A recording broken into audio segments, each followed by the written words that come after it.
մի տարի աշխատում եմ պարոն Ծառուկյանի Արարատի զավոդում ու ես ամեն օր հիանում եմ իր զավոդով, իր ամեն ինչով, որ տոն օրերին ամենից 20,000-ներ տալիս է, մարտի 8-ի նվերները նույնը։ Անցած 26 թվին դեկտեմբերի 26-27-ը ամբողջ գործարանին տարավ ռեստորան, ամենին քարտի 20,000 դրամ նվերեց։ Չգիտեմ, էլ ինչ են ուզում է ժողովուրդը, այս ժողովրդից ինչ է ուզում էր պարոն վարչապետը։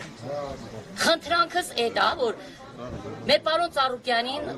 րոպե առաջ ազատ արձակե մեր զավոդի ծուխը հելմի։ Մենակ Ծառուկյանի օրը։ Լվացման համար են մեղա։ Ոչ։ Մեր պարոն Ծառուկյանը եթե փողերի լվացում անի, Հիսուսի արձանը բանի հատիսի լեռան վրա չեր դնի։ Այդքանը կարամ ասեմ։ Նախընտրական քարոզարշավի ժամանակ Նիկոլ Փաշինյանը ասում էր, որ այս գործարանը պետք է պետականացնենք եւ ասում էր աշխատակիցները խնդիր չկան։ Գնի ավելի լավնա չպատասխանեմ, որովհետեւ ես հիասթափված եմ այսօրվա կառավարությամբ, դարելա չարի վերջը, այս սարինն է, այս ծառի իմն է։ Ոչինչ, պաշտոն ունես բան, ես կարամ էդ ասեմ, որ այսօր ոչ մի պաշտոն հավիտյան չի, Քուրջան։ Այսօր դու եթե նստած ես սարի գագաթին, մի օր յուրհելնելու ես ավելի ցավոտ արնելու։ Դուք ինչ պատասխան եք ակնկալում, կբացվի գործարանը։ Ես մեծ հույս ունեմ, մեր ծուխը կհելնեցնի մենակ պարոն Ծառուկյանը։ Կաշխատե մենակ պարոն Ծառուկյանի օրոք։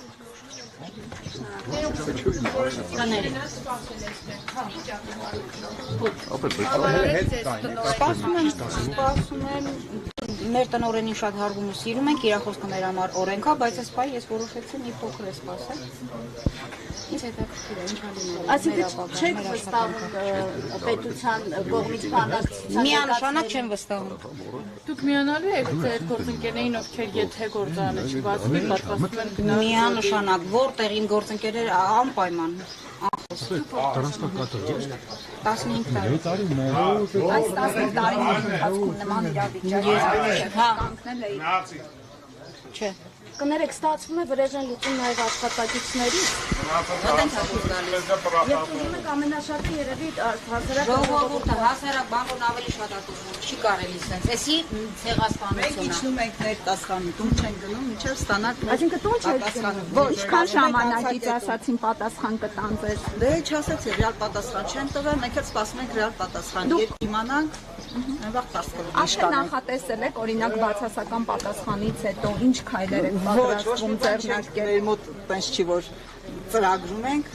հասկանում ենք ինչ ա լինում, 4-րդ օրնա մենք տանն ենք անգործ։ Դրանից հետո Իսկ պատկան մարմիներին փորձել եք դիմել, օրինակ կառավարությանը ոչ հասկանալու։ մեկին չենք դիմել, որովհետև մենք տեղյակ չենք եղել, որ գալու են գործարանը փակել։ Երկուշաբթի ուզեցել ենք Մենք աշխատանքի։ երկուշաբթի եկել ենք պրոֆեսորից մեզի չեն թողել ներս գա։ Ու սպասել ենք, այսքան վաղ լուր սպասել ենք պատասխանի, բայց չկա պատասխան։ Ամեն մեկս ընտանիք են։ Հիմա մենք սպասում ենք անցակետում, տուն չենք գնալու, սպասում ենք պատասխան։ Ունենք խանութներից պարտքեր ունենք, էսի սենց անում են։ Հա? Ամեն մեկը թող վերցնի իր վրա։ Ուզում է կառավարիչ, ուզում է ինչ-որ մեկին բերի կառավարիչ նշանակի, թող բերի կառավարիչը նշանակի, բա բանվորի խես կպնում, ժողովրդի խես կպնում, ցեմենտի գործանը խես փակում։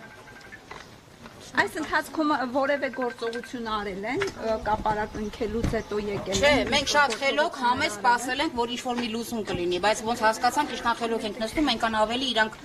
ոտները կախ են գցում, ոչ հիմա չեն անում։ Դրա համար պիտի մենք հետ սկսենք։